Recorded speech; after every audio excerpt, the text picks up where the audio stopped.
Hola a todos, bienvenidos a un nuevo episodio de PLF. ¿Cómo estás, Marcelo? Muy bien, Uri. Gracias por la invitación. Muy Un contento. placer. Y tenemos hoy con nosotros el invitado de PLF, a Marcelo Kisilevsky, que por supuesto siempre para todos los que nos ven y nos escuchan constantemente, ya hace unos 5 o 6 años que empezamos con estos programas, nos gusta que todos nuestros invitados se presenten, que nos digan de dónde vienen, que esa Torá, que ese mensaje, que ese tema que van a conversar con nosotros, poder entender de dónde viene. Voy a presentar cuál es el tema en general que vamos a charlar y después le voy a preguntar a Marce que se presente. El tema al cual invité a Marcelo a charlar el día de hoy tiene que ver con los árabes en Israel. La historia de los árabes en el Estado de Israel, desde pre-48, la guerra del 48, los grandes sucesos hasta nuestros días. ¿Qué pasa con ese veintitanto por ciento de la población israelí? Si está integrado o no, si hay discriminación o no, si apoyan al país o no apoyan al país, si hay diferencias entre los diferentes grupos de árabes. Así que si les interesa ese tema, este es el episodio para escuchar. Si no les interesa el tema, vengan en otro episodio. Y ahora quiero que Marce se presente, pero antes de presentarse él, quiero decir yo dos momentos en mi vida que se cruzaron con Marcelo Kisilevsky. El primero es cuando tenía 17 años, 18 años, terminé la secundaria, fui a Israel al programa Mahon Madrijim, para Madrijim, para líderes juveniles de Latinoamérica, y ahí está Marcelo Kisilevsky en Jerusalén. Teníamos clases con él de sociedad israelí, me parece que dabas, ¿no, Marce? Tal cual, tal cual. Así Sociedad que, israelí, Medio Oriente, todo ese tipo de cosas ahí. Asbará se llamaba en una época uno de los cursos. claro, No sé si habrás pasado por ahí. yo no sé si fue Asbará o sociedad israelí, pero los dos Sí, pegan en el palo con el tema de hoy. así es. Y el segundo, mucho más reciente, fue después, nada, perdimos el contacto, seguimos así como amigos de Facebook, pero no nos volvimos a ver y nos volvimos a reencontrar este año. Fuimos con mi comunidad a Israel para voluntarizarnos luego del 7 de octubre, llegamos a mediados de junio y 2 días después de llegar teníamos un guía que no nos gustaba mucho y demás, y al guía no le gustaba nuestro grupo y decidieron cambiarnos y dijeron, tenemos un guía espectacular. Mañana a la mañana llega Marcelo Kisilevsky. Bueno, está espectacular. Eso era el jueves 11 de junio. Y bueno, Marcel llegó ese jueves a la noche y nos reencontramos por primera vez a la mañana cuando se había iniciado la guerra contra Irán. Contra Irán. Qué momento, Así, ¿no? así que Marce llegó de repente a cambiar de Madrid de líder de un grupo y ahí nos volvimos a encontrar y tuvimos un par de días interesantes e Fueron históricos. 5 o 6 días ahí tratando de combinar voluntariado con ver cómo salimos del país, ¿no? Cómo mantener el espíritu, Y cómo mantener el espíritu enseñar en el algo. camino. Y vimos por primera vez algo que nunca habíamos visto en nuestras vidas, Marce, no sé si recordás, las puertas de la ciudad vieja de Jerusalén cerradas. Cerradas. Sí, mirá, ya Literal- casi uno se olvida de ese tipo de detalles, ¿no? literalmente, ahí. Y ahí hicimos Kabbalah Shabbat al lado, pero afuera de la ciudad. Y antes de Aleinu Le primeras alarmas de la noche de nuestros amigos yemenitas, creo que eran esos, que Sí, de los anunciaban hutíes. los hutíes y después, bueno, seguimos. Así que bueno, Marce, fue lindo reencontrarte y lindo poder ahora escuchar un poco y aprender de ti. Pero antes de hablar de los árabes de Israel, ¿quién es Marcelo Kisilevsky y cómo llegás a hablarnos de este tema, Marce? Bueno, yo originalmente soy de Buenos Aires, hice Aliá en 1992, así que se puede hacer la cuenta, tenía 26 años. Eh, Quería hacer un máster en ciencias políticas con orientación en periodismo. Soy licenciado en comunicación de la UBA, también con orientación en periodismo. Y acá en Israel, mi sueño era ser periodista y ser corresponsal extranjero. Estábamos en una época muy álgida, ¿no? De fin de la Guerra Fría y Guerra del Golfo acá en el Medio Oriente. Bueno, un montón de cosas súper interesantes como para hacer periodismo. Israel nunca deja de ser interesante. Me fui desarrollando mientras tanto como docente, ahí directamente ya muy rápidamente empecé en el Majón de Madrid. Y con los años, bueno, también como traductor, y con los años empecé a hacer salidas de estudio para mostrar lo que es el conflicto ahí en el terreno y encuentros con palestinos y con habitantes de los territorios de Judea y Samaria y un montón de cosas. Y bueno, de ahí a ser guía turístico, un solo paso más. Y acá estoy, me recibí en la pandemia, lo cual atestigua de mi hábil sentido del timing para decisiones estratégicas. Pero bueno, y fui guía full time hasta el 7 de octubre y ahora tratando de volver. Así que bueno, por supuesto que la guerra me retrotrajo al periodismo y abrí un canal de YouTube. No sé si tan prestigioso como este, pero ahí estamos informando todos los días de lo que pasa en Israel. Así que bueno, y claro que todos invitados, es un chivo también, ¿no? Que uno puede Ah, hacer. ¿cómo se llama? El canal de Marcelo Kisilevsky. Ponen mi nombre ahí con I latina al final, Kisilevsky. Después cualquier cosa Vamos a ponerlo en los lo comentarios pasamos. y todos saben cómo llegar, Marce. Genial.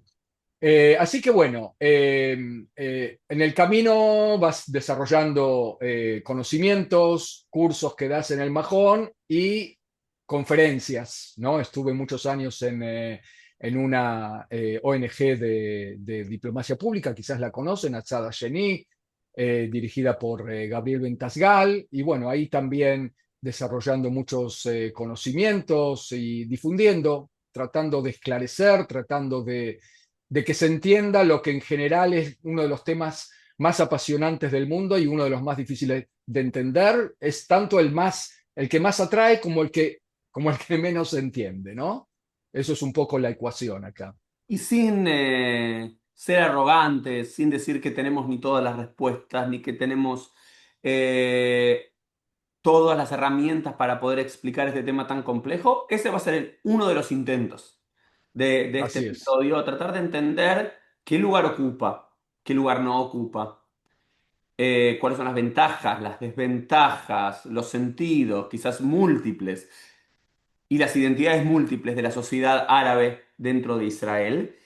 Y quisiera arrancar con una frase que a mí me quedó, que creo que la escuché en un video y luego la leí, de quien fue el presidente de Israel allá hace, no sé, 10 años atrás, Rivlin, que él hablaba que si en el antiguo Israel, el Israel bíblico, había 12 tribus, en el Estado de Israel moderno, ¿sí? Creo que eran los 67, 65 años del Estado de Israel, él decía que había cuatro grandes tribus de Israel, ¿no?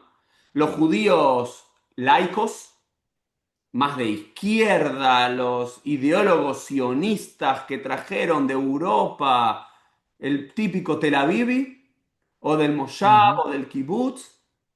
En el otro extremo, el judío jaredí, el judío ultraortodoxo, que ahora está también otro de ese famoso conflicto, si son parte del ejército o no, cuánto ocupan parte de la sociedad israelí. Los judíos datilo umí, los religiosos nacionalistas que combinan un ferviente amor por el judaísmo, pero también un ferviente amor y apoyo al Estado de Israel, y y, participación también, y ¿no? participación muy, muy activa, y los árabes israelíes, como las cuatro grandes columnas. Después hay una quinta que alguien sugirió, que son los judíos de la diáspora, pero quizás eso para otro episodio, qué lugar ocupamos los judíos de la diáspora en la sociedad israelí o no. Pero vamos a hablar de esta cuarta tribu de Israel, que muchas veces, vamos a ser sinceros, como judíos, como sionistas, como apasionantes de Israel, no la ponemos mucho en nuestro panorama. Sabemos los conflictos entre laicos y ortodoxos, entre la izquierda y la derecha, entre el Tel Aviv y Jerusalén, o entre el Tel Aviv y los territorios de Judea y Samaria, o el West Bank, como cada uno quiera llamarlo, pero no hablamos mucho de de la sociedad árabe israelí. Por eso queremos hacer este episodio contigo, Marce. ¿Cómo arrancamos? ¿Dónde arrancarías vos? Primero, por entender desde nuestro lado que los árabes israelíes son los árabes que se quedaron. ¿Qué quiere decir esto? O sea, no nos olvidemos que, primero, son una minoría muy grande. Si hacemos cuentas en cada uno de los países de la diáspora de que nos están mirando, qué proporción de judíos hay en cada país, estaríamos hablando de un 0,05% promedio, más o menos. Los árabes israelíes son el 20 al 22%, depende a quién se le pregunta, de la sociedad israelí. Es decir, uno de cada cinco israelíes en una población de 10 millones de habitantes, 2 millones, 2 millones 200 son árabes. Estamos hablando de que uno de cada cinco israelíes es árabe. O sea, estamos hablando de una minoría nacional muy grande. Lo segundo es entender esto, que hubo en el origen de la relación, en el origen del Estado y el origen de la relación entre la mayoría y la minoría en Israel, hubo una guerra. Entonces yo siempre pregunto a mis alumnos, ok, termina la guerra del 48, salieron según cifras de la ONU 701.000 árabes de lo que iba a quedar como territorio de Israel. ¿Cómo se sintieron los que se quedaron? ¿No? O sea, porque acá todo esto hay que entender, no sé si vamos a llegar a entrar en el tema, no hubo una limpieza étnica, bueno, no meternos en las razones de la salida de los refugiados sería muy largo, pero digamos muy rápidamente tres razones. Una, la mayoritaria, es el miedo a la guerra. Otra, llamados de algunos líderes del mundo árabe a los árabes de la entonces Palestina mandatoria a que se fueran de sus casas, dejar entrar a los ejércitos vencedores árabes como Saladino el Conquistador, que iban a convertir a Palestina en un baño de sangre de judíos y que los iban a echar a todos al mar, o sea, los iban a matar a todos. Y esto se cumplió en algunos lugares nada más y la tercera razón, expulsiones puntuales, pero no hubo ni este llamado, es decir, la propaganda nuestra, de nuestro lado, siempre dijo, bueno, se fueron porque el mufti les dijo. Esto ocurrió muy poquito, especialmente está documentado en Haifa, ¿no? Donde incluso el ejército israelí le pide a los comandantes de la parte árabe, no se vayan, no hay por qué irse, y los comandantes árabes dijeron, nosotros no vamos a quedarnos a vivir bajo el yugo sionista, una retórica parecida, y muchos árabes de Haifa, y no todos, se terminaron yendo. Y hubo del otro lado de la propaganda anti-israelí, anti-sionista, antisemita, como la queríamos llamar, lo que dicen es la limpieza étnica. Bueno, si hubiera habido limpieza étnica y ponen el plan D dentro de la guerra del 48, si querés después lo comentamos, como el equivalente a la comisión Vance de los nazis que decidieron la solución final. Bueno, los judíos decidieron la limpieza étnica de los palestinos. Primero, que no había un pueblo palestino que se autodefiniera como tal en esa época, y segundo, que no hubo tal decisión macro de hacer una limpieza étnica, sino que hubo expulsiones puntuales dependiendo de la buena voluntad del oficial a cargo que llegaba a los poblados. Es famosa una grabación de radio del ejército de un oficial que llega a una aldea y dice, he llegado a la aldea tal y cual, la he conquistado, ¿qué hago con los locales? Que ese era el nombre código de los árabes habitantes de la aldea. Silencio de radio. Nadie le da respuesta. Repito, he llegado a la aldea tal y cual, ¿qué hago con los locales? Nadie le responde y ese oficial tuvo que decidir solo si deja a los habitantes o si los expulsa o qué hace, o si los pone en estado de sitio.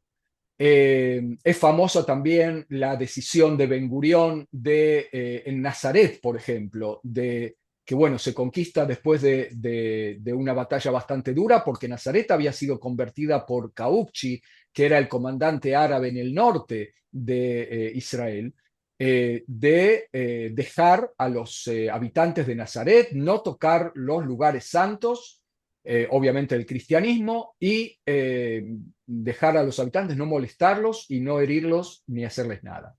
Es decir, que no hubo una decisión macro ni de limpieza étnica, ni se fueron todos porque el mufti les dijo. Es decir, es una guerra, la situación es mucho más compleja que simplificarlo en términos que pueden utilizarse hoy en día como propaganda. Y otra de las pruebas de que no hubo limpieza étnica es que se quedan 156.000 árabes a vivir bajo el Estado de Israel como ciudadanos plenos. Es cierto que en el primer momento, ¿y cómo se sintieron? Bueno, la pregunta de antes, se sintieron terrible. Por un lado, son los que se quedaron, son vistos por aquellos que se fueron como traidores, que se quedaron a vivir con los sionistas. Los países árabes también los ven medio como así. Por el otro lado, los judíos de Israel los van a ver como que, bueno, acaban de Una potencial declararnos, amenaza. son una amenaza, son una quinta columna, ¿cómo no los echaron a todos? ¿Qué están haciendo acá? ¿Por qué no se van? Eh, o sea, una desconfianza tremenda y por eso se van a sentir ellos como el último orejón del tarro, se van a sentir terriblemente mal, terriblemente deprimidos, porque no solamente los ven como traidores o como amenaza, sino que perdieron una guerra que ellos habían declarado. Y el resultado, entonces, Uri, va a ser un silencio. Va a ser bajar el perfil, portarnos bien. No sabemos qué nos van a hacer los sionistas.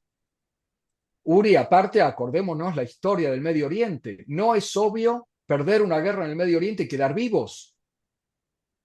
Te cuento una anécdota, van los jefes de la comunidad, si no me equivoco, de Lod o algún lugar así, al comandante a cargo y le preguntan en nombre de la comunidad, ¿qué nos van a hacer? Terminada una vez la guerra, ¿no? Y el comandante, que era un cínico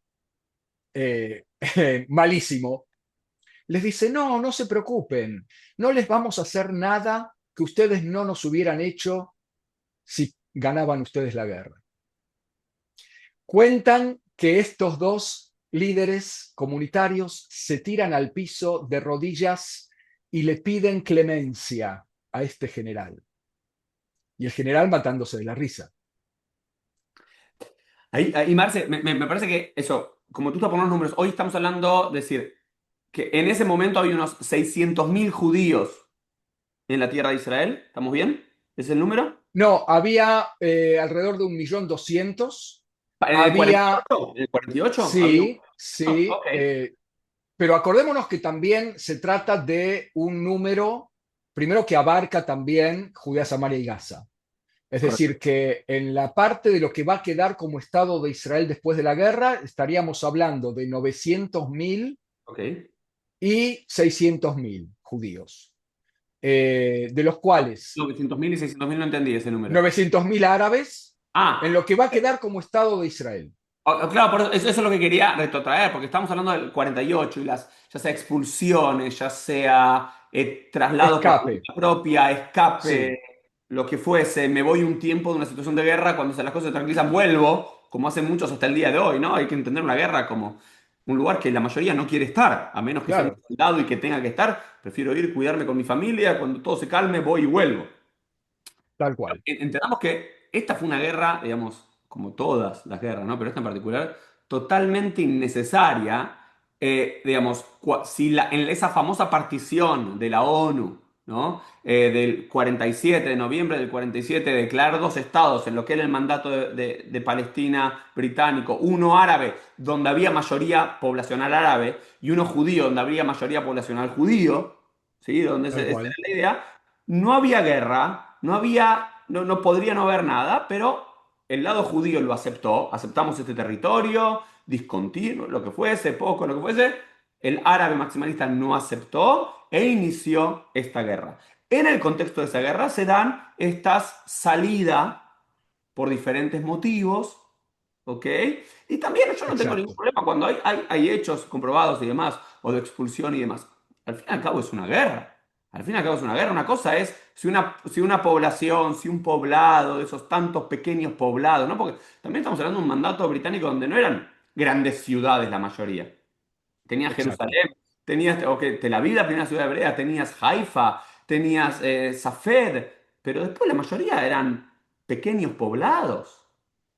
exacto. Y no nos Aldeas olvidemos también, árabes, aldeas judías, pero bueno, es una guerra. Y si es una guerra, mira, hay una mayoría minoría, la minoría no se va a querer quedar. Y lo que pasa, fíjate hoy, en Medio Oriente, como decías recién, los coptos o en Egipto, o después los drusos en Siria y demás, las minorías no suelen sobrevivir. Eh, es más, estamos en 1947-48. En esa época se te puede pasar por la cabeza no solamente expulsar pueblos, sino exterminarlos también. Estamos en la era de Hitler, de Mao, de Stalin, con decenas de millones de personas exterminadas, con centenas de millones de personas expulsadas con lo opuesto, en el que la norma de la época es la migración más o menos permitida, más o menos forzada de millones y millones de pobladores. Al punto tal, bueno, como ejemplo, India y Pakistán, 7 millones de hindúes de Pakistán pasan a la India y 7 millones de musulmanes de la India pasan a Pakistán. Y en o el Grecia medio y Turquía. Cachemira Grecia y o Turquía. Grecia y Turquía. Hay transferencia poblacional doble. Exacto. Y no nos olvidemos, 850.000 judíos que van a ser expulsados o forzados a emigrar, como lo quieran llamar, de los países árabes al punto tal que hoy en día no existen comunidades judías en el mundo árabe. De eso no nos podemos olvidar, es decir, que era la norma. 2 millones de alemanes son expulsados de Polonia después de la Segunda Guerra Mundial. Y por eso Estamos hablando de una época así.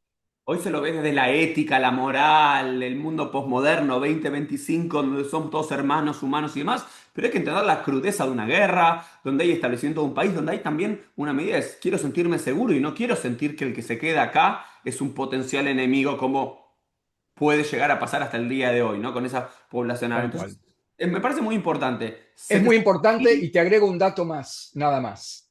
Había líderes árabes dentro de lo que hablamos como no necesariamente llamados, como lo de Haifa, que directamente dijeron nos vamos todos, pero sí de intelectuales árabes que en aquel momento, dice, no todos rechazaban la idea de la partición y de un Estado judío y decían, para que sean viables los dos, los árabes se tienen que ir de la parte que les va a quedar a los judíos porque si no, no va a ser un Estado viable. Es decir, que se preveía o se visualizaba este tema de la homogeneización de poblaciones como algo no necesariamente negativo.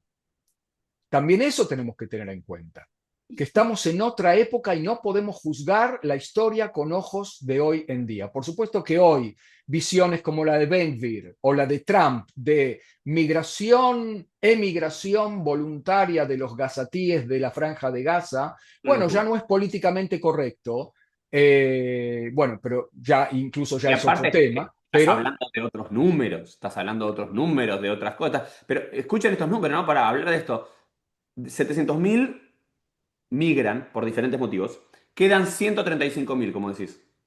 quedan 156.000. Por 150. supuesto que me van a decir, no, pero si hay millones de refugiados. Bueno, pero esto es por el tema de cómo la UNRWA, esta organización de la ONU para los refugiados palestinos exclusiva, define quién es refugiado y lo define también como hereditario. Y entonces, por supuesto, que hay una población en el mundo única que en lugar de crecer Inmediatamente. y resolver su problema de estado de refugiados, situación de refugiados, en lugar de decrecer, crece. Es el único grupo post Segunda Guerra Mundial que todavía queda, de refugiados, que todavía queda como tal. Es una locura, es un extravío total. Y entonces, de esos 156.000, hoy hay más de 2 millones. O sea que tenés un crecimiento Exacto. poblacional, digamos, Importante. 20 veces prácticamente, 18 veces. Sí, sí. Hay que entender también que no había pueblo palestino en los términos que nosotros entendemos un pueblo como un pueblo cohesionado. Hay que entender también el tejido social de la sociedad árabe, que es una sociedad que no es cohesionada, que se divide y su unidad básica es la jamula, que es la familia árabe extendida, y por lo tanto durante la guerra del 48, la actitud de cada una de estas aldeas, la actitud de cada una de estas familias va a ser no necesariamente igual y uniforme. La guerra del 48 la ganan los judíos, o los que logran ganar. O sea, empecemos por decir que la guerra del 48 fue una guerra de conquistas, no una guerra de conquista. Los judíos atacados conquistaron lo que pudieron para tener una continuidad territorial. Los jordanos conquistaron Judea y Samaria. Y los egipcios conquistaron también lo que pudieron, Gaza. Y a los árabes de Palestina nadie les preguntó nada. Y los judíos no tenían por qué preguntarles nada tampoco, porque eran los que fueron atacados. Y una de las razones por las que perdieron los árabes es por esta falta de cohesión, falta de preparación militar, falta de solidaridad interna, falta de armas, y cuando las tenían muchas veces no las sabían manejar. Una aldea era atacada y la otra no iba a ayudar, salvo excepciones, ¿no? Y además estaba esta cosa de, momento, ¿para quién lucho? Claro. ¿No? Eh, Y los eso, es eso que vos hablás, que me parece muy importante, el tema de, sin desmerecer nunca la identidad de alguien y la autopercepción de algo, ¿no? Yo siempre lo digo, bueno, hoy en día, por diferentes motivos y demás, esos árabes que se quedaron ahí o fueron expulsados, salieron y demás, se autoperciben como palestinos, desde el 64. palestinos ciudadanos de Israel. Sí, por supuesto que estamos hablando del 48, ¿sí? Por Después hay eso, una pero ¿cómo evolución. puede ser? Pero digo, hoy en día, y uno lo puede ver para que la gente entienda lo que vea en Gaza, ¿no? Desde afuera, Claro, o los palestinos, o los gazatíes como un conglomerado homogéneo de una ciudadanía, en realidad no lo es. Y lo que ves que hoy los que se oponen a Hamas, esos grupos que se oponen a Hamas, son familias, líderes tribales, como podría ser en el tal mundo cual, de 1000, 2000, 3000 años. Familias más empoderadas económicamente, con contactos en el exterior y demás que consiguen armas, ya sea o con el apoyo de Israel o con otros actores y demás, para contraponerse a Hamas. Hoy ya tenés dentro del territorio de Gaza seis de estas familias o cinco de estas familias que están luchando contra Hamas internamente. Para entender también, si nos retrotraemos a los 80 en la historia, cada una de estas aldeas había una, dos familias que eran las familias potentosas, ¿no? Líderes tal cual. intelectuales y religiosos y económicos, y estos eran los árabes locales. Entonces la pregunta es ahora, termina la guerra del 48, quedan como una minoría absoluta, ¿no? Quedan ahí como un 10% de la población, ¿no? Si estamos hablando de 156 sobre 1.200.000 o un número así, estamos hablando, quedan como un 10% de la población. Sí, sí, porque la población judía se va a duplicar, y dijiste bien el número, rápidamente trepan a 1.200.000 con 156.000, 160.000 de árabes. Digo, con la inmigración de los países árabes judía, con los refugiados de la Shoah que también llegan. eh, y entonces ellos van a ser los árabes que se quedaron, son los árabes que perdieron también, y su actitud va a ser de bajamos el perfil. Muchas veces nos hace acordar de la actitud que las dirigencias judías tienen en la Golá, de, bueno, no sabemos cómo va a reaccionar los cosacos, la Rusia zarista, mejor nos portamos bien, porque realmente no saben a qué atenerse. Y entonces van a empezar un proceso que lo llaman de varias maneras. Uno es la israelización.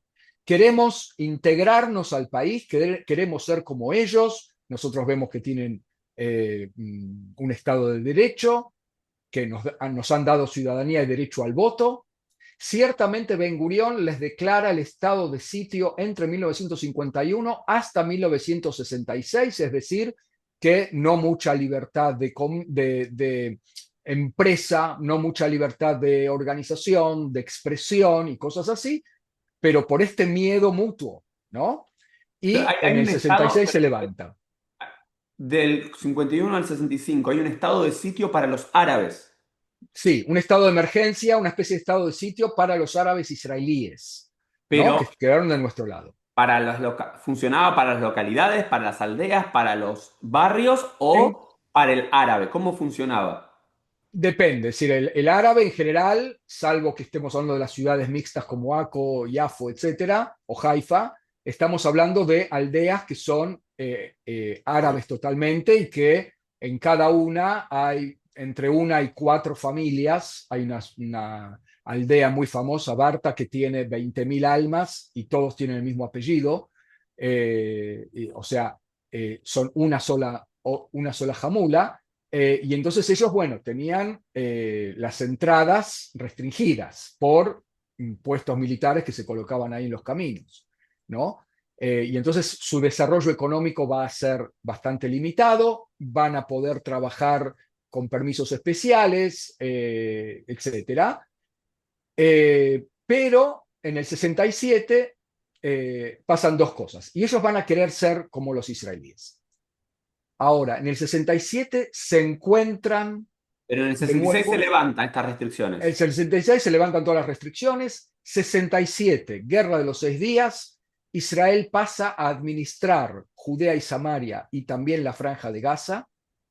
Los árabes israelíes se vuelven a encontrar con los que ahora se autodefinen como los palestinos, ¿no? Que ¿Cuándo se eran empieza? primos, que eran todos No del siempre, pero barrio. sí.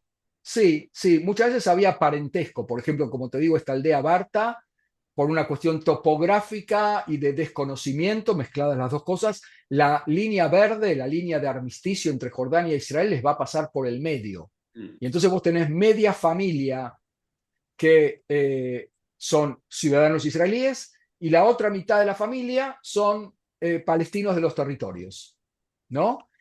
Y durante la ocupación jordana, porque también hubo un trato muy, muy complejo entre el Estado de Jordania, o sea, el reino hashemita de Jordania y los árabes locales, que muchas veces también había parte de los refugiados que se dispersaron por varios países, pero también en Cisjordania, o sea, en Judea y Samaria, el trato de los jordanos, del ejército jordano, era bastante ambivalente también para con ellos.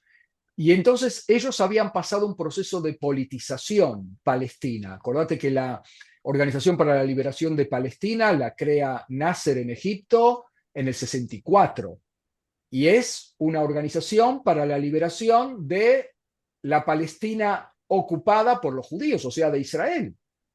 Si Cisjordania la tenía Jordania y Gaza la tenía Egipto, ¿qué Palestina quiere liberar la Organización para la Liberación de Palestina? O sea, era una organización expresamente contra Israel.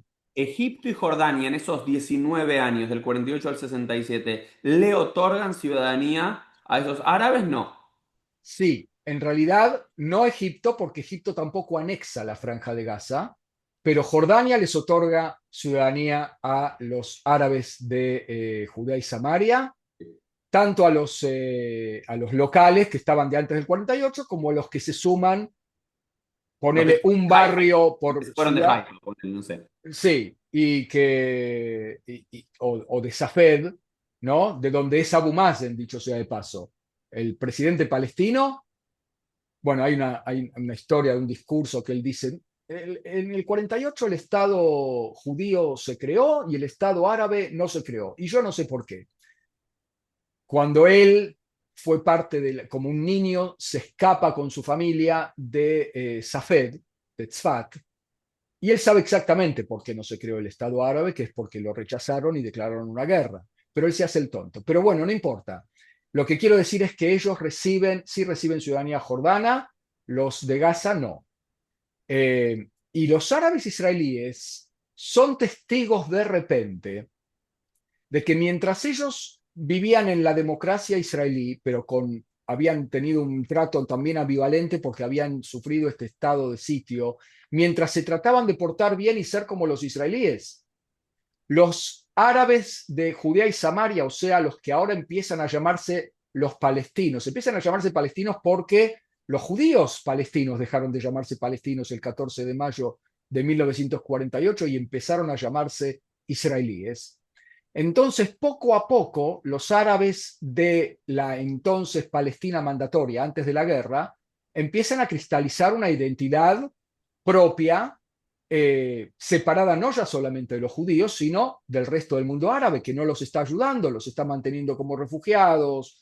En algunos países no les dan ciudadanía y tampoco les dan permiso de trabajo, como en el Líbano, por ejemplo. Bueno, un montón de situaciones en las que ellos dicen, bueno, váyanse a freír espárragos, países árabes no nos están ayudando, desde ahora nos vamos a arreglar solos, desde ahora somos los palestinos. Y crean la bandera de Palestina también en los años 60 recién. No hay una nación milenaria como ellos lo quieren llamar, Es- pero digamos. Y entonces ven los árabes israelíes, como te decía, volviendo, cierro el paréntesis, que los árabes de Judea y Samaria se fueron politizando y fueron desarrollando un movimiento político que reclama independencia, que reclama derechos. Y a todo esto, los árabes israelíes ya habían generado otra generación, valga la redundancia. Pasaron 19, 20 años. Los jóvenes árabes israelíes dicen, perdón, yo no pasé ninguna guerra, yo no perdí ninguna guerra, yo no luché para el Estado del que ya nací ciudadano. Y por lo tanto, eh, y no reciben, bueno, habría que hablar el estatus de no igualdad total a nivel social. Yo no estoy recibiendo todos los derechos, me los merezco porque soy ciudadano israelí, porque no estoy actuando como quinta columna, mis padres también se portaron bien. A ver, ¿por qué no me dan todos los derechos? Aclaración, los derechos están y estaban. ¿Sí? Había situaciones donde de repente se tomaba un terreno de una familia, se lo utilizaba para entrenamiento militar y después cuando ya no hacía falta, en lugar de devolvérselo, lo seguían usando como tierra fiscal. Ok, había situaciones así, pero la discriminación fuera de repente algunas situaciones de inversión en medicina o en bienestar social era más una cuestión social. Te doy un ejemplo. Un árabe y un judío estudian en Harvard abogacía. Se reciben los dos con las mejores calificaciones, con cum laude y no sé qué, en Harvard. Vuelven a Israel, los dos van a querer conchavarse en el mejor estudio de abogados de Tel Aviv. El estudio de abogados de Tel Aviv ve el currículum de cada uno y a cuál va a tomar. El que tiene más afinidad con los dueños del estudio, que en general son judíos, y son ashkenazim, pero eso es tema para otro podcast, ¿no es cierto? Y entonces ahí va a haber lo que se llama una discriminación social y no una discriminación estatal necesariamente. Y entonces los jóvenes van a decir, momento, y entonces va a empezar un proceso que de la israelización va a pasar a la palestinización de los ciudadanos árabes israelíes, donde además pasan otro problema, que es lo que los sociólogos llaman la proletarización sin industrialización. O sea, en todo Israel uno ve un país próspero, capitalista, que trajo capitales porque la ciudad, porque el pueblo judío también apoyó y dio donaciones y creó universidades, y uno se alía y le enseña en hebreo con dinero de la agencia judía, de la Sochnut. El árabe va a la universidad, nadie le enseña hebreo. ¿Pero eso por qué? Porque ellos no tienen una diáspora palestina, como venimos diciendo, el pueblo palestino no existía y yo creo que a ese nivel tampoco existe hoy en día, de ayudar a los árabes israelíes que quieren progresar en las universidades israelíes judías. Y entonces ellos ven que el compañero de al lado estudia en el Ulpan gratis en la universidad y a él, sus papás, se lo tienen que pagar con el sudor de su frente, los que pueden, los que son de clase media y clase media alta dentro de la sociedad árabe. Y ellos se sienten discriminados, pero hay que explicarles, y no siempre lo van a entender, que el judío no está discriminado positivamente por el Estado de Israel, sino porque hay una agencia judía con donaciones de judíos del mundo que dice yo quiero ayudar al Pero, pueblo por ejemplo, judío, no quiero ayudar al pueblo en árabe. las escuelas árabes israelíes de los poblados árabes, porque recordemos que la población árabe en Israel, estos 2 millones, viven en dos grandes Vamos a separar entre tres, me parece, para que todos... Ujú. Y, y si me estoy equivocando, corregime, por favor, Marcel. Hay 8 ciudades mixtas, ¿sí? En Israel, Sí, habría que ver cuáles son, pero sí, más o menos por ahí vamos. ¿no? Tenés Yafo, tenés Haifa, Akko, tenés Aco, Haifa, tenés Jerusalén. ¿No la contás como ciudad mixta? más o menos. Ok, Yo ponele. cuando corría por la Raquebet, cuando corría por yo vivía ahí en la Moshavá Germanit, en el asentamiento alemán y corría por la Raquebet, pasaba por varios árabes, ¿no? Yendo para el Kenyon. Ah, no, no sé cómo, o no sé si Ah, bueno, ok, ok, ok, ok. Te doy la razón porque está en Beit Qatar, Zafafa, un barrio que también la línea verde le pasó por el medio. La mitad quedó como del lado de Israel. Pero en Jerusalén, muy a grosso modo, vos tenés Jerusalén occidental judía y Jerusalén oriental árabe con otro estatus. mm, Porque son los anexados de los años 80 recién, y que no reciben ciudadanía plena y se mantiene una separación poblacional. No es mixta más allá de que viajamos juntos árabes y judíos en la Raquel Calá, ok. en el tranvía, ¿no? Pero sí, ponele. Ok, Bueno, pero entonces tenés las ciudades mixtas, ¿ok? Ramble Mira, Lod, sí. Haifa, Lod, Rambla, Yafo, Akko, Nof Agalil y Ma'alot, Nazaret con Nofa Galil, ponele, sí, sí. claro, También hay ¿no? separación poblacional, pero sí. Hay que entender otra cosa, Uri. Tanto el grupo étnico llamado los judíos como el grupo étnico llamado los árabes quieren tener autonomía habitacional, educativa, cultural, idiomática. A eso iba, a eso iba. A Entonces, ver, por eso, es esa no enseñanza de hebreo, vamos a decir. Primero que, igual la mayoría, por lo menos en mi experiencia personal muy limitada de cada uno de los viajes, mis estadías más cortas, más largas en Israel, todos los árabes que conocía hablaban hebreo. Quizás es una experiencia muy limitada. No sé de ese 20% si hay un porcentaje más de que vos sepas de cuántos hablan hebreo y cuántos no. En mi experiencia, seguramente muy limitada porque era en el mundo del turismo, ya sea hoteles, ya sea buses y demás, hablaban hebreo. sí, hoy habría que hablar de un proceso en el cual ya los jóvenes hablan menos hebreo. No te sé decir números, pero esto lo Wow. escuché de boca de una investigadora del Instituto de Givat Haviva, donde árabe, o sea, llevamos a grupos del Majón a hablar con judíos y árabes ahí, y la portavoz, la persona que nos hablaba, que era una persona árabe, nos decía, bueno, hoy ya no es tan así la cosa. ¿Y Hoy eso es por ya una decisión estatal de Israel o no. la autonomía de esas aldeas y poblados árabes deciden enseñar currículo en árabe como los ultraortodoxos deciden enseñar en yiddish? Más que un tema curricular educativo, es un tema de proceso social en el que los árabes que hablan hebreo no es porque les enseñaron en la escuela, es porque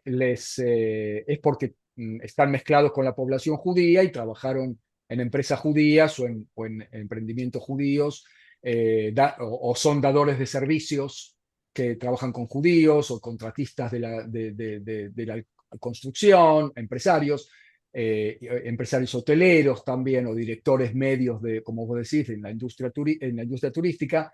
Y entonces hay una mezcla. Ahora parece que en las nuevas generaciones empieza a eso a mainar, y entonces muchos padres de los niños actuales no hablan tanto hebreo, y por lo tanto sus hijos hoy en día no hablan tanto hebreo. Hay que decir también que la población judía nunca se preocupó por estudiar árabe, si bien el árabe es una lengua optativa para dar el bachillerato como lengua segunda o tercera en todas las escuelas, ¿no? Pero el judío sí tiene que ir a la escuela a estudiarlo, no es, o una academia o estudiar a nivel privado, no es una cosa de mezcla de las poblaciones, lamentablemente, salvo algunos judíos en Haifa, algún porcentaje que tenés de judíos que sí, pero por iniciativa propia, hablan árabe. Hay muchos que reclaman que debería acabarse con este tema de la autonomía educativa y hacer un sistema educativo público, laico para todos. Como Sarmiento a Lo la que Argentina, hay, es decir, para, digamos, ¿cómo? el gran proceso de Sarmiento, o sea, de un lugar que ambos somos oriundos de la Argentina, en este momento donde hay diversidad y demás para generar esa argentinidad, para la tal cual. israelización, necesitas una base educativa que sea igual para todos, cuando también ese proceso de homogeneización social en la sociedad israelí se da por sobre todo en la tzabá, en el ejército, donde recordemos donde los árabes, por conflictos, por supuesto, reales, no son parte, en la mayoría de los casos, a menos que lo elijan ser. Sí, y lo que hay es, fíjate esta experiencia que se llama Yad Beyad, que es la única red de escuelas judeo-árabes israelíes a donde van personas de ambos grupos, de ambos colectivos, muy ideológicos. En Israel tenés que tener una gran ideología pro coexistencia yo, por ejemplo, mandé a mi hijo durante un año, porque después nos mudamos de ciudad, a el jardín preescolar, ¿no? A los 5 años. Yad Beyad es una experiencia en la cual en cada aula tenés mitad judíos, mitad árabes, tenés dos docentes en cada aula, uno árabe parlante y el otro hebreo parlante. Tenés dos directores, en mi época era una directora judía y un director árabe, y tenés las tres religiones, porque acordémonos que los árabes son grupo étnico, pero su religión es mayoritariamente musulmana y minoritariamente cristiana. Y entonces, en el contenido de estas aulas, de esta escuela, es estimular y cultivar no una identidad israelí laica como la podemos entender sarmientinianamente en Argentina o lo que es el ser estadounidense en Estados Unidos, sino cada uno con su religión, con su tradición, todos festejan Hanukkah, todos festejan Navidad, en el aula se enseña, y por supuesto Ramadán y las festividades musulmanas también, y todos aprenden las tradiciones de todos. O sea, lejos de haber un intento de homogeneizar a la población, hay un intento de vivir en la diversidad, que no es lo mismo, no es lo mismo. Y está bien, es lo que nosotros queremos, Marce, te pero puedo hablar abre preguntas también, eso quiero decir. Sí, por supuesto, pero de vuelta, son experiencias. Yo me acuerdo, tenía una profesora, una rabina en el seminario, Tzipi, que vivía en Haifa y mandaba a sus hijos ahí, ese tiempo que vivía la rabina Ujú. Tzipi. Hace mucho que no hablo con ella. Ah, consulta, Marce, en el 48 quiero retornar ahí, tengo así como varias preguntas, ¿no? En los últimos 15 minutos, que te aprovecho con tu erudición, para responderme a mí Vamos a ver qué podemos hacer. y en consecuencia a todos los que están viendo y escuchando. Todos los poblados árabes, aldeas árabes, se pusieron del lado de ejércitos árabes que vinieron a atacar el territorio y a conquistar, o alguno se quiso subir, ¿no? Imagino, al caballo ganador, no sé. Es una apuesta de la jamula local, no sé, de algún barrio, de alguna aldea, diciendo, mira, para mí, estos sionistas, estos judíos, los veo que van a ganar. Entonces, si van a ganar, vamos a apostarle al caballo ganador, porque si nos tenemos que quedar, no nos queremos ir a ningún lado, esta es nuestra tierra y demás, estemos en buenas dádivas. ¿Se dio eso o no? Sí, primero hay que entender que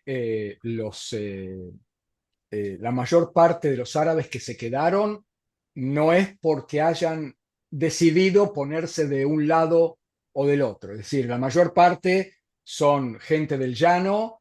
En algunos casos sí, combatieron, se rindieron y se quedaron. ¿No? No, no fueron expulsados y ellos tampoco se quisieron ir y pudieron quedarse y se sintieron bien quedándose. Digamos, esos casos también hubo. Después hay que nombrar a los drusos que de repente me cuesta entender retrospectivamente por qué toman la decisión de sí luchar cuando ellos en su ideología son neutros y son fieles al Estado que se forma, no importa cuál. De repente en el 48 sí apostaron por el lado judío, pero ellos, si vos les preguntás, ellos no se consideran a sí mismos árabes, hoy en día son fieles ciudadanos del Estado de Israel que van al ejército, pidieron servicio militar obligatorio. Pero también los drusos del Líbano son fieles al Líbano y los drusos de Siria son fieles a Siria. Y no tienen problema en luchar en ejércitos uno contra otro y matarse unos a los otros, porque esa es su también religión. Bueno, ellos creen en la reencarnación como un gran pilar de su fe. Entonces, la ideología es ser fiel al Estado en el que estás. Árabes, te puedo nombrar un caso que se considera un caso único, eh, salvo que vos digas, bueno, tribus beduinas, no necesariamente poblados, pero sí tribus beduinas, especialmente en la Galilea, que ahí podemos llegar a sospechar que vieron para dónde soplaba el viento y decidieron plegarse al ejército judío también, a la Haganah, al Palmaj, y ayudaron en distintas cosas. Pero hay un caso muy, muy claro, muy emblemático, no sé si decir representativo, porque es un caso considerado único. No hay otro caso de un poblado entero que haya dado este paso, que son la gente de Abu Ghosh. Abu Ghosh la conocemos porque salimos de Jerusalén y vamos a comer el mejor pescado y el mejor hummus, y hay todos los años un festival de música lírica en las iglesias, la iglesia de Nuestra Señora de Sion y la iglesia benedictina, eh, y donde se encontraron rastros, Uri, de Kiryat Yearim, donde va a descansar el Arón Abrit, el arca de la alianza nuestra, después de ser liberada de manos de los filisteos, ¿no? Según el relato bíblico, antes de ser llevada a Jerusalén por el rey David. Y ahí hay un poblado que es la familia Abu Ghosh. Su líder era Yusuf Abu Ghosh.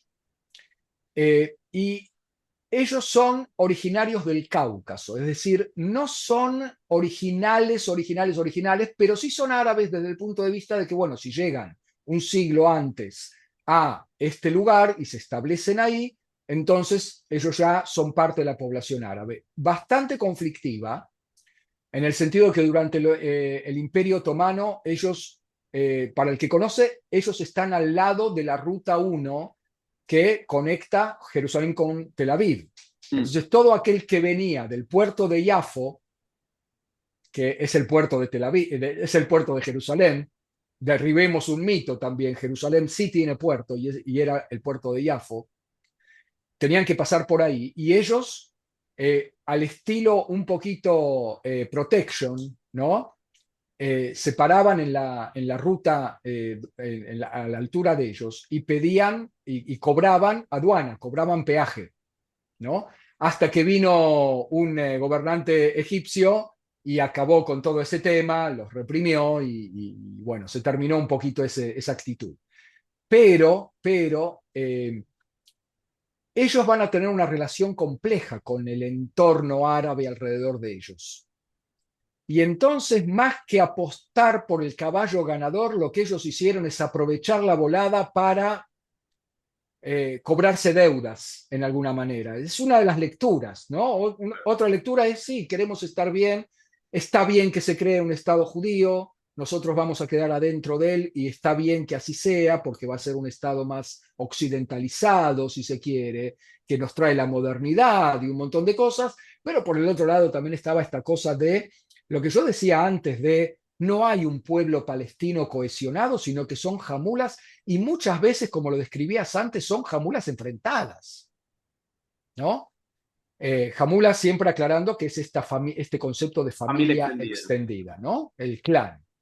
Y entonces ellos son un clan fuerte allí en el camino entre Jerusalén y Sharagai, que es el lugar donde empieza toda la subida sinuosa hacia Jerusalén, y que era una trampa mortal para los judíos antes de abril del 48, hasta que en abril del 48 se hace todo este cambio de táctica. Los judíos vivían matanzas tremendas y van a encontrar ayuda justamente en Abu Ghosh, en esta familia, con Yusuf Abu Ghosh, que va a llevar a su aldea a integrarse incluso en el Lehi. Mm. Wow. la más derecha de todas los grupos Total, paramilitares antes de la IDF. exacto. Yusuf Abu Ghosh y su gente se van a enrolar en el Lehi. Se pueden haber enrolado en el Palmaj, se pueden haber enrolado en el Etzel, en el Irgun de Menachem Begin. No, en el Lehi. Y como tales, bueno, van a participar en operaciones junto con ellos y los van a ayudar Pero esto es con claramente, logística y ¿no? un montón de una, cosas. una excepción a la regla, pero interesante que también marcó ese camino hasta el día de hoy, ¿no? Esa, digamos, Claro, de claro. Abu muchos, Ghosh es una aldea amiga, es una aldea que uno entra en la aldea Abu Ghosh y uno está seguro. como Uno está seguro en un montón de aldeas árabes en Israel, pero Abu Ghosh sabemos que eso, está todo bien. quería ir a eso, ¿no? Digamos, ok, ese proceso de 19 años de israelización que después empezó a decaer por la palestinización de los De los poblados jóvenes, locales, de sí. los jóvenes locales y demás, y bueno, sigue 50 años después, ¿no? Estamos ya en el 2025. Hoy en día, si tenés que plantear Mm, así, abuelo de pájaro, como se dice, con toda esta complejidad, ¿no? Tenés la etnia árabe, pero dividido entre musulmanes y cristianos, y también tenés o drusos que sirven en el ejército, beduinos que sirven en el ejército, musulmanes que no sirven en el ejército. exacto, Consulta, si un musulmán árabe israelí quiere servir en el ejército, ¿puede o no?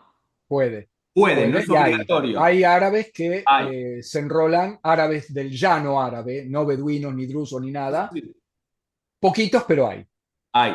Sí, Entonces, y tenés algunos que viven en aldeas 100% árabes, como hay judíos que viven en Moshavim 100% judíos. Digamos que también para esto quiero decir, para el que está viendo y escuchando, judío o no judío, tenemos que salir de la mentalidad occidente de nuestros países que vivimos en estas urbanizaciones donde no hay diferencia barrial entre judío, cristiano, musulmán, budista, ateo, lo que fuese. Estás en otro contexto histórico, en otra geografía y demás, donde hay poblados judíos, donde hay poblado árabe, y salís del Medio Oriente y también encontrás en muchos lugares donde con quien te sentís más en contacto ideológico, religioso, étnico, lingüístico y demás, formás poblados, aldeas, poblados, pequeñas ciudades y demás. Entonces, hoy en día en toda esta diversidad árabe, 2025, dejemos el 48, dejamos el 67, Marce, 2025.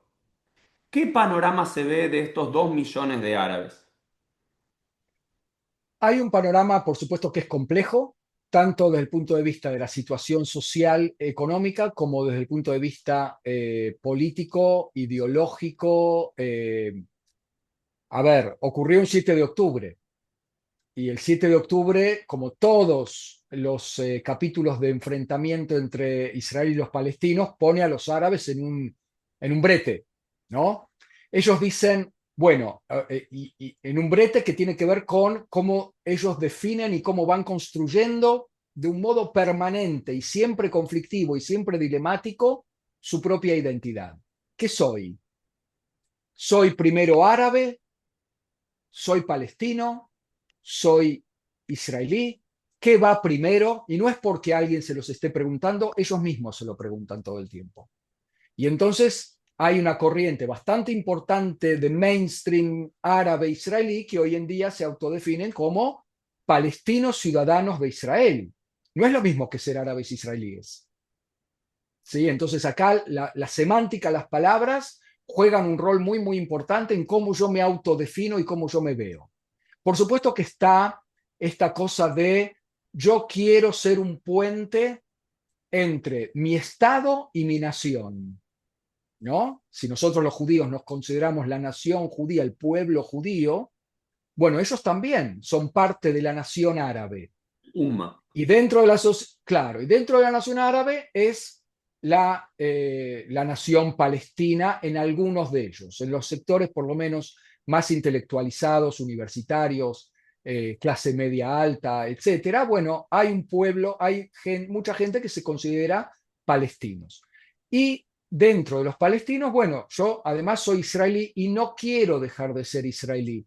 Yo tengo que aclarar una cosa muy importante, Uri, no sé cuántos minutos tenemos, pero hay una diferencia clave entre la identidad del árabe en cuanto a el Estado.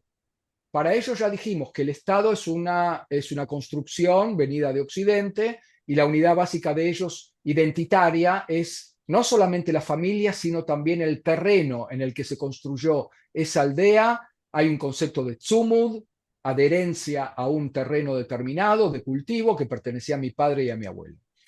Eh, y entonces hay una diferencia sustancial entre la alianza de un judío que retorna a Israel y el árabe, ¿no? Porque siempre está esta pregunta de, si le preguntás a los árabes si harían aliá, entre comillas, si inmigrarían al futuro Estado palestino, el 99% te va a contestar que no. Pero hay un error en pensar que es solamente porque el Estado palestino va a ser un Estado subdesarrollado y corrupto. No es solamente por eso. Hay un tema profundo de identidad. Si vos a un judío lo traes desde Miami, desde Florida, a Israel, en cuanto judío, no en cuanto estadounidense para el caso. En cuanto estadounidense, comparte el destino del pueblo estadounidense, etcétera. Pero en cuanto judío, lo estás haciendo hacer aliad de una tierra que no es la suya a una tierra que sí es la suya, la tierra de Israel. El árabe no. Si vos a un árabe de Taibe, a un árabe de el Fahem o de Haifa, le decís que tiene la posibilidad de retornar a la zona de Jenin o de Ramallah en Judea y Samaria, en Cisjordania, lo vas a estar exiliando, no lo vas a estar haciendo retornar, porque él ya está en su terreno, ya está en su tzumud. Entonces, hay que entender eso también cuando hablamos de jamulas, identidades tribales y diferencias entre la sociedad árabe y la sociedad judía. Parece, Eh, parece como, uh-huh, Marce, te escucho, más lo que leí, más lo que sé y demás, como que es una cuestión imposible. Vos tenés ese 20%, ¿no? Que de vuelta, más desarrollado, menos desarrollado, como en toda sociedad. Hay judíos más pobres, judíos más ricos, más intelectuales, menos intelectuales. Tenés universidades como la de Haifa o la de Tel Aviv, pero más la de Haifa, donde tenés una gran población árabe dentro de exacto. eso. Se habla de todo, no sé. Farmacéuticos u otros donde hay una gran incidencia de árabes, como todo, ¿no? Los judíos ashkenazim, vos dijiste abogacía, o no sé, el judío sefaradí en el tema del mercadeo, o lo que, cada, no sé, cada población tiene sus tendencias, ¿no? Y necesidades y demás. Sin infravalorar, ¿no? Yo lo que digo, la idea de los judíos somos todos perfectos, Israel es todo perfecto, no, me parece que gran parte del proyecto sionista era normalizar el judío y el Estado de Israel es un país más con claros y oscuros, con cosas buenas, con cosas malas, para mí con muchas más cosas buenas que las cosas malas y demás, pero por supuesto que había que decirlo, hay una discriminación que tiene que ver con el miedo, también había una discriminación por parte de la dirigencia elite ashkenazí europea frente a los judíos de Oriente Medio durante años y hubo también así como conflictos internos y hoy se ve y demás. Pero vos tenés ahí ese 20% de la población, que no sé qué porcentaje de eso se identifica con el Estado, ¿no? Porque también es una pregunta que nosotros como judíos siempre vivimos durante 2000 años como minorías. Muchas veces minorías sin ningún tipo de derecho, minorías segregadas, desde el final del siglo XVIII, comienzo del siglo XIX, en algunos lugares con derechos, pero siempre como minorías y minorías 1, 2, 3, 4, 5, 10%, 20%, pero ahora es un 20%, pero el discurso judío en todos esos países éramos, somos fieles al Estado local en Alemania, en los Estados Por supuesto. Unidos, digamos, no tenemos ningún conflicto territorial ni ideológico ni con Alemania, ni con Polonia, ni con, en Argentina. Somos fieles al lugar. Acá vos tenés en Israel, donde por primera vez en 2000 años de historia somos mayoría con soberanía nacional, y tenés esa minoría del 20% que con honrosas excepciones, ¿no? Vos tenés, no sé, hoy hay un youtuber muy popular, Nas Daily, el que hace esos videos de un minuto que es un árabe israelí que después de octubre 7 dije, siempre me sentí primero palestino y luego israelí, ahora me siento primero israelí y después palestino. Tenés este famoso también, Ahí tenés. yo lo llamo un token judío, ¿no? Porque tal como los antisionistas usan a Natura y Carta, ¿no? Como el judío bueno, nosotros también utilizamos en nuestro discurso y propaganda judía, perdón Marce, no te quiero poner también en lo que yo pienso, esas excepciones de esos árabes supersionistas, ¿no? Youssef Haddad por ejemplo. O Tal como cual. totalmente, que son la excepción a la regla. que ojalá que fuesen la mayoría, pero no estamos hablando del mainstream, ¿no? Estamos hablando también donde hay árabes representados en la Knesset, en el Parlamento israelí, que representan no ese 20% de la población, sino quizás un 10% o algo así de la cantidad, pero con un discurso no. Bueno, vamos a hacer que los árabes ganen más derecho en el Estado de Israel. Hay una gran sensación de muchos judíos. Decís, tengo ese 10%, 20% acá, que no me quiere acá y no me respeta como Estado. Entonces tenés ese conflicto de decir, ok, no es que, bueno, vamos a avanzar para que los árabes israelíes sean tanto árabes como israelíes y defiendan al Estado y protejan al Estado y demás. Entonces, lo veo, excepto en honrosas excepciones, no sé, hacer tokens o excentricidades como la de Abu Ghosh o Youssef Haddad, como como excepciones. como excepción, No, como un imposible. ¿Hacia dónde vamos? ¿Cómo generamos un Estado? Una cohesión, ya sea unificado o pluralista, porque puede ser pluralista, ¿no? Totalmente, y creo que en Medio Oriente va más con eso. La diversidad étnica y religiosa, pero son muy bien. Pero ¿sabes qué? Sí que los judíos tuvimos que vivir durante siglos como minorías fieles a Marruecos, a Egipto, o lo que fuese, ¿no? El Imperio Otomano, o el Imperio Austrohúngaro, o lo que fuese, y vivíamos nuestro juego, pero éramos fieles al Estado, pagábamos los impuestos, respetábamos las decisiones, está bien, bueno, sí, había no sé, una media luna en la bandera o el himno no reflejaba, no me acuerdo, no sé, en el Majón, siempre una de las preguntas era de uno de los profesores, ¿cómo se va a sentir un árabe israelí si dice en el himno israelí, ¿no? Anefesh Yehudi, el alma judía, y se va a sentir mal, está bien, entiendo, ¿ok? Lo entiendo, y es un conflicto irresoluble. Bueno, quizás como en algunos países donde hay un judío que siente un musulmán y hay una cruz como parte de la bandera de ese país, u otros una ideología o una religión mayoritaria. No digo que es una solución sencilla, pero ¿crees que hay futuro real, no conflictivo, o siempre va a ser esa quinta columna latente o no latente, ¿no? En cada intifada, en cada guerra, ¿puede cambiar algo para volver a una israelización de la población árabe? sí, o sea, nosotros en la historia que trazamos de que en el 67 empieza un proceso de palestinización, tenemos que haber agregado las etapas posteriores en las que todo convive, ¿no?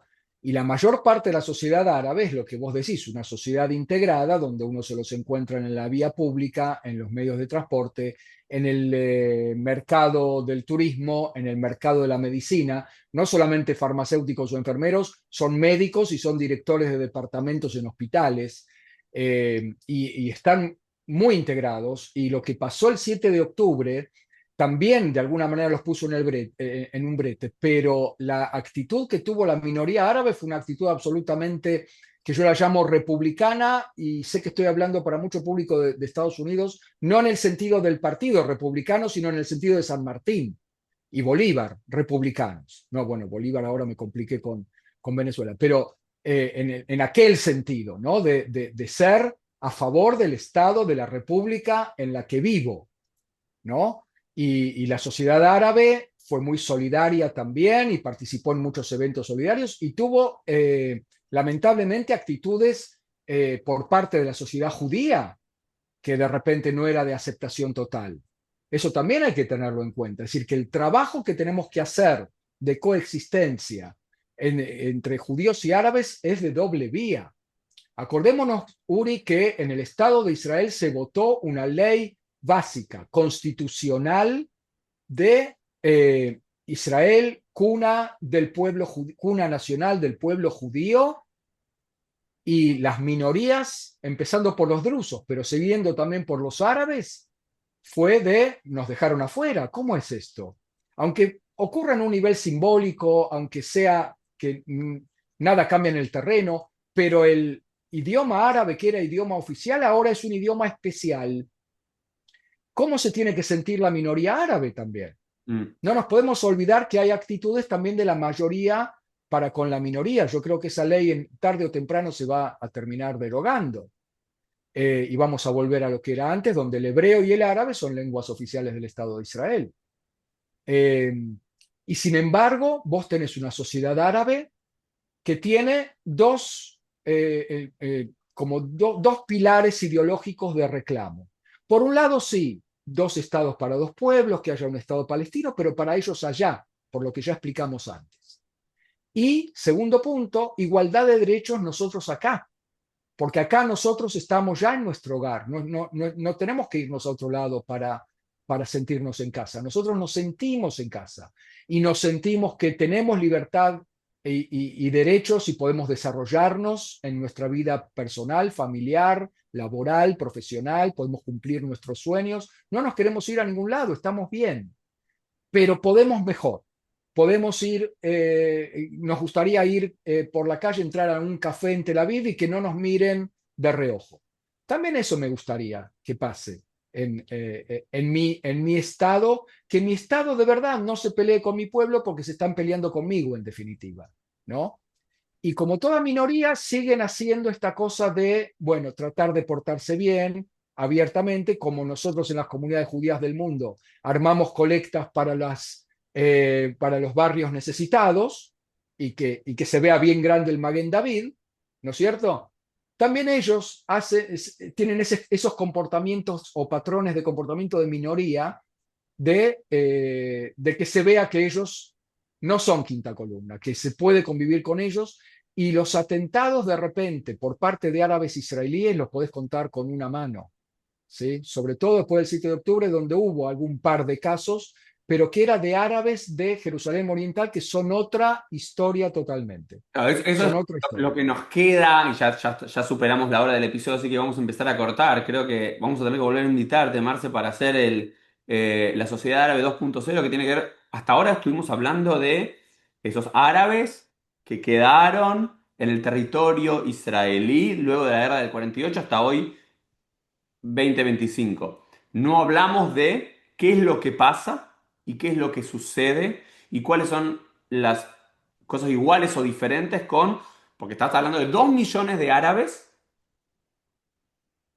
que viven en el territorio israelí frontera del 67, ¿no? Es difícil. Ahora, pero estás hablando que si multiplicas, ¿no? No sé, Ben Gvir, tenemos que conquistar Gaza y anexar tenés 2 millones más, ahí en un segundo. Y ahora con todo Judea y Samaria, West Bank, Cisjordania, pongo todos los nombres para que todos nos entiendan la geografía, pero hablamos del mismo territorio. Tenés otros 2 millones y medio más, donde también hay una complejidad de quién administra quién, cuándo autonomía hay y demás, y que no es la misma ley civil. Algunos viven bajo la ley marcial, ¿no? ¿Sí o no? Estoy hablando. Sí, sí, pero también, Nos queda claro, también se abrir nos el espectro. mezclan la ley del ejército de Israel con la ley de la autonomía palestina, ¿no? Es decir, sí, Entonces, donde ahí es donde se nos pone también a hablar que de vuelta, cuando hablamos de los árabes israelíes o los palestinos y demás, creo que de vuelta es un tema que queda como una palabra muy grande y vacía a la vez, donde hay una diversidad absoluta y también donde que hay que entender, me parece, y con eso me gustaría cerrar a mí y después te dejo que cierres con lo que quieras, Marce, es los casos puntuales, las aldeas puntuales, las experiencias puntuales y los momentos puntuales de la historia. Tenés momentos de la historia donde tras el 67 judíos entraban a Gaza y salían, iban a los poblados a comprar frutas porque estaban más baratas que en los kibutzim o en los moshavim más cercanos. O tenés poblados cerca de Giló, en Jerusalén, donde podés ir y como judío, como israelí, con la kippah, con un Magen David, sentirte bien, sentirte como, otros que no, y es viceversa. Hay ciudades y hay momentos y hay tensiones que siguen así, ¿no? Complejo, digamos que quizás ninguna solución es perfecta o ninguna solución parece ser permanente y claramente una minoría que tiene una diferencia con esas minorías judías de la diáspora. Primero es el número y segundo es, nunca hubo una guerra. No es que había la guerra de los judíos del 11 que claro. perdieron la guerra, ¿sí? Contra los católicos de los barrios aledaños y bueno, nos quedamos como minoría ahí. Nunca hubo esa guerra, hubo un proceso de integración plurinacional y demás. Entonces, y tampoco hubo, es una gran pregunta que me queda, ¿no? ¿Hubiese sido mejor y sé que no es políticamente correcto, esa transferencia poblacional o expulsión absoluta en el 48, estamos en el mundo de lo hipotético, ¿no? Pero quizás, ¿viste? ¿Sabes qué? Acá no queda ninguno y evitás un montón de problemas a futuro y que no quede ningún judío dentro de los territorios árabes y demás. Una decisión que no se tomó en ese momento porque no era ideología, porque no era la forma judía de ser, no era la forma sionista, no era lo que queríamos porque no queríamos en eso. Pero de vuelta, quizás otras muchas matanzas, miedos, dolores y demás se hubieran evitado con una decisión dura en ese momento. Marce, ¿con qué quieres cerrar? ¿Con qué idea cerramos, Marce? Eh, sí, habría que contar, te lo cuento rápido, es decir, hay un historiador que dice eso, ¿no? Se llama Benny Morris, el que quiera leer algo bien documentado, el libro 1948 de Benny Morris, que dice, es cierto, bueno, muchos escaparon, otros fueron llamados y otros fueron expulsados. Y la decisión, o sea, y bueno, cuando empezó a documentar este tema de las expulsiones, lo empezaron a llamar de todas las universidades norteamericanas y europeas como uno de los nuevos historiadores, tipo Ilan Pape, que hablaban en contra de Israel como un estado colonial y toda la cuestión, hasta que un día dijo, sí, hubo expulsiones y lástima que no terminaron, porque, porque lo que vos decís y lo que decían líderes árabes de la época, hay que homogeneizar poblaciones porque estamos en el mundo de la caída de los imperios y el ascenso de los estados ¿Mm? independientes nacionales, grandes o pequeños. Y por lo tanto es bueno si todos los árabes van y construyen su Estado palestino y todos los judíos van y construyen su Estado judío y que no se molesten mutuamente. Va a ser más sano para todos. Se decía en aquella época. El tema es que, bueno, ya por supuesto a Benny Morris no lo Claro. invitaron más en ninguna universidad, ¿no es cierto? Pero por eso Benny Morris es uno de los tipos más serios y más interesantes de los investigadores verdaderos de la historia de 1948. Y él también dice que la decisión del Estado de Israel de no permitirles el regreso a esos árabes fue correcta precisamente por eso, porque si no, el Estado judío no hubiera sido viable. Y no nos olvidemos que los judíos venimos de otra historia, venimos de una historia milenaria donde, bueno, basta, ¿no? Tenemos que retornar a nuestra tierra ancestral, tenemos que tener un Estado para que no nos pasen más un montón de cosas que nos han pasado. No importa que eso no haya sido garantía el 7 de octubre, pero lo va a ser. Y Mm. yo creo que quizás para cerrar, no estamos en un buen punto histórico en las relaciones entre árabes y judíos en el Estado de Israel. No podemos meter la cabeza dentro de la arena como los avestruces, pero yo soy optimista en el sentido que se puede. ¿Qué quiere decir que se puede? Hay en Israel cientos de organizaciones de coexistencia entre árabes y judíos que se dedican desde abajo hacia arriba, porque desde arriba hacia abajo no nos está yendo bien en este momento. Estamos en un momento complejo. Pero de abajo hacia arriba siguen habiendo estas organizaciones que se dedican sin cansancio y sin pausa y sin un poco alicaídos quizás del ánimo, pero que no se rinden y que siguen trabajando para que haya encuentros de coexistencia. Lamentablemente no son espontáneos, hay que organizarlos para que árabes y judíos nos podamos sentir todos israelíes y seguir de la mano construyendo esto. Yo creo que sí tenemos socios e interlocutores que lo quieren hacer con nosotros y bueno, con ellos tenemos que seguir construyendo. No es fácil, pero no nos podemos rendir tampoco, ¿no?